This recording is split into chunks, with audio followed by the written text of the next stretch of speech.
हमारे देश में सुप्रीम कोर्ट ने बार बार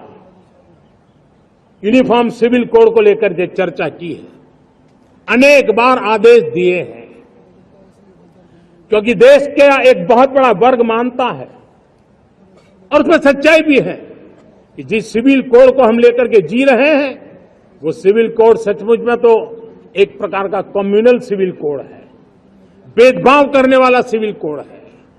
ऐसे सिविल कोड से जब संविधान के 75 वर्ष मना रहे हैं और संविधान की भावना भी जो हमें कहती है करने के लिए, देश की सुप्रीम कोर्ट भी हमें कहती है करने के लिए, और तब जो संविधान निर्माताओं का सपना था उस सपने को पूरा करना हम सबका दायित्व है। और मैं मानता हूं इस गंभीर विषय पर देश में चर्चा हो, व्यापक चर्चा हो, हर कोई अपने विचारों को लेकर के आए और उन कानूनों को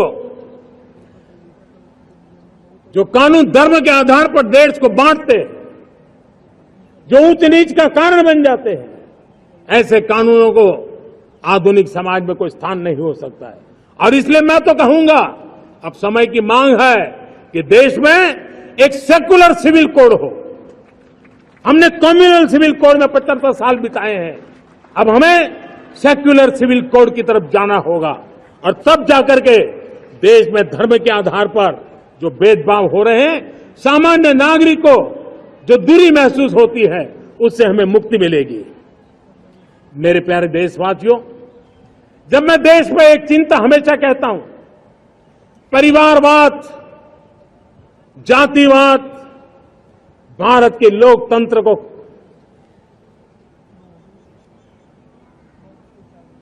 बहुत नुकसान कर रहा है।